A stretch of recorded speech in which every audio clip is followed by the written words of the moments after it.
देखिए, अगर हम हिंदू परंपरा की बात करें और हिंदू धर्म में पूजा उपासना की बात करें तो नारियल बहुत ज्यादा महत्वपूर्ण है। देखिए, नारियल का जो फल है वो हर पूजा उपासना में संपन्नता के लिए, प्रॉस्पेरिटी के लिए प्रयोग किया जाता है। नारियल को लक्ष्मी का, प्रॉस्पेरिटी का, संपन्नता का स्वरूप मानते हैं, इसीलिए इसको श्रीफल कहते हैं। देवी की पूजा में चाहे माता दुर्गा हो, माता काली हो, माता लक्ष्मी हो, उसमें नारियल का विशेष प्रयोग होता है। अब आप नारियल को देखिए, उसमें दो आंखें, एक मुंह बना होता है। अगर आप थोड़ा ब्राउन वाले नारियल को देखें तो इसका स्वरूप मानव की खोपड़ी की तरह होता है, इसीलिए इसको बलि के प्रतीक के रूप में प्रयोग किया जाता है। प्रतीकात्मक, सिंबॉलिक बलि भी है ये। नारियल का जल, गिरी और खोल, तीनों का पूजा में अलग अलग तरीके से प्रयोग किया जाता है। और जैसा मैंने पहले भी आपसे कहा कि नारियल जब आप पूजा में प्रयोग करते हैं तो ये पूजा में संपन्नता और समृद्धि पैदा कर देता है। और नारियल जब आप देवी देवता या किसी को अर्पित करते हैं तो जैसा मैंने पहले भी कहा कि इसका स्वरूप मानव की खोपड़ी की तरह है, तो दरअसल आप अपने आप को उस नारियल के स्वरूप में देवी या देवता को अर्पित कर देते हैं। अब नवरात्रि में 3 चीजों का प्रयोग बहुतायत में होता है: लौंग, बताशा और नारियल। नारियल का प्रयोग नवरात्रि में कैसे करेंगे? नवरात्रि में एक नारियल ले लीजिएगा, इसको चारों तरफ से रक्षा सूत्र से बांध लीजिएगा, यानी मौली से या कलावे से चारों तरफ से बांध लें, या तो इसको कलश के मुख पर रख दें या देवी के चरणों में अर्पित कर दें। जटा वाला नारियल होगा ये।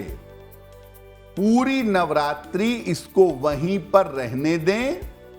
नवरात्रि समाप्त हो जाने के बाद इसको तोड़ करके प्रसाद के रूप में ग्रहण करें। तो आप नवरात्रि में नारियल का कोई विशेष प्रयोग ना भी करें तो ये सामान्य प्रयोग आपको, हमको नवरात्रि में करना चाहिए। जो नारियल के अंदर का जल है, वहां पे बैठ के आप पूजा करते हैं, मंत्र जप करते हैं, आरती करते हैं, तो नारियल का जो जल है वो वाइब्रेशन को, तरंगों को सोख लेता है और उसके अंदर बड़ी ऊर्जा पैदा हो जाती है।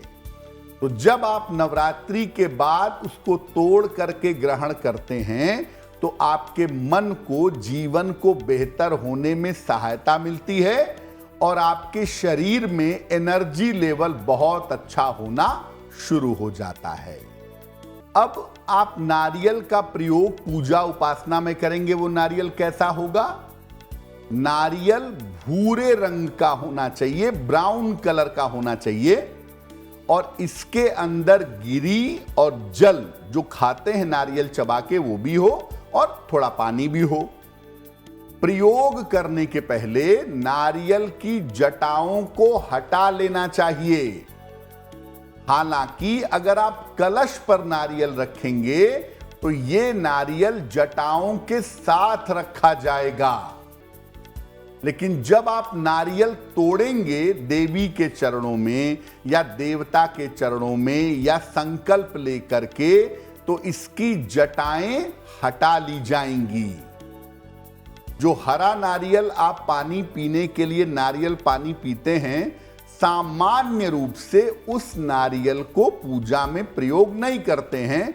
नारियल जब पूरी तरह से पक जाता है, भूरे रंग की जटाएं आ जाती हैं, वो नारियल सामान्यतः पूजा में प्रयोग होता है।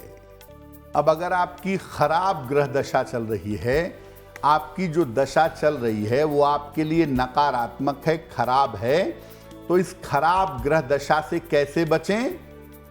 नवरात्रि में किसी भी रात को नहा वहा के साफ कपड़े पहन के बैठिए पूजा स्थान पे, एक नारियल ले लीजिए, वही जटा वाला नारियल जिसके अंदर गिरी और पानी दोनों होगा।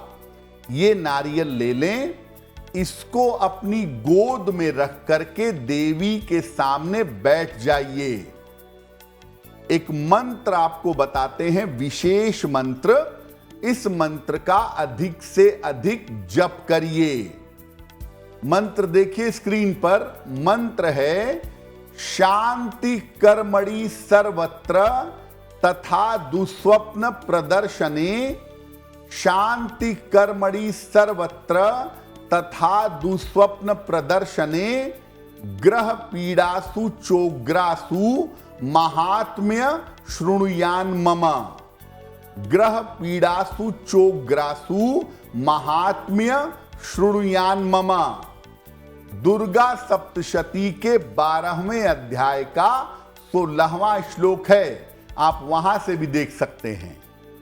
तो इस मंत्र को, इस श्लोक को 108 बार पढ़िए। इसके बाद देवी से ग्रह शांति की प्रार्थना करिए और अगले दिन सुबह इस नारियल को बहते हुए जल में प्रवाहित करिए।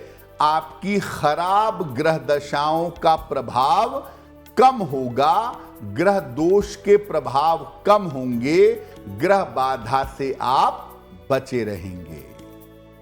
आप नारियल के प्रयोग से संतान की प्राप्ति भी कर सकते हैं। कैसे? नवरात्रि में किसी भी रात को पति पत्नी एक साथ बैठ करके देवी को नारियल अर्पित करेंगे।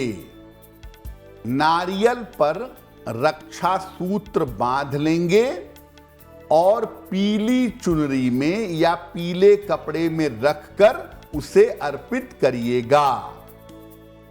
अर्पित करने के बाद संतान प्राप्ति की प्रार्थना करिएगा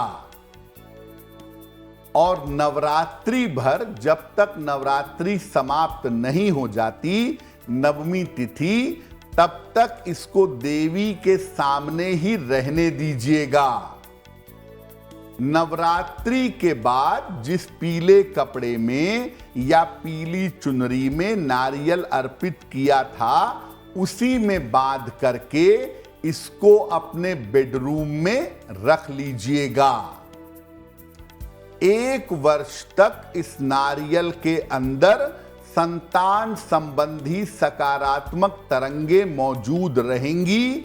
1 वर्ष के बाद आप इसको जल में प्रवाहित कर सकते हैं। बहुत सारे लोग ये शिकायत करते हैं कि मेरे ऊपर किसी ने तंत्र कर दिया है, मंत्र कर दिया है, जादू टोना कर दिया है। बेसिकली होता यह है कि वो नकारात्मक ऊर्जा से प्रभावित हो जाते हैं। इस नकारात्मक ऊर्जा को, इस तंत्र मंत्र को काटने के उपाय क्या हैं? एक सूखा नारियल ले लें, जिसको गोला भी आप लोग कहते हैं। गोला, गरी, नारियल जब सूख जाता है, केवल उसकी गरी जब सूख जाती है, जिसको गोला कहते हैं, एक ले लें सूखा नारियल। इसको ऊपर से थोड़ा सा काट करके ढक्कन की तरह निकाल लें। अब इसके अंदर चीनी भर दें और वही ढक्कन लगा दें। नारियल का जो टुकड़ा था वो रख दें उसके ऊपर। अब इसको किसी पेड़ के नीचे गड्ढा खोद करके सीधा दबा दीजिएगा और ऊपर से मिट्टी उसके ऊपर बराबर कर दीजिएगा। ऐसा नवरात्रि में किसी भी दिन के समय में आप कर सकते हैं। आप जैसे ही ये प्रयोग करेंगे तो जमीन के अंदर की चींटियां और कीड़े उसको खाने लगेंगे धीरे धीरे। लगभग 1-1.25 महीने बीतने के बाद आपको ये अनुभव होगा कि आपके ऊपर कोई नकारात्मक ऊर्जा, कोई तंत्र मंत्र नहीं है। एस्ट्रो तक ऐप पर आपको मिलेगा भविष्य से जुड़े हर सवाल का जवाब। डाउनलोड कीजिए एस्ट्रो तक ऐप और चुटकी में जुड़िए इंडिया के बेस्ट एस्ट्रोलॉजर से।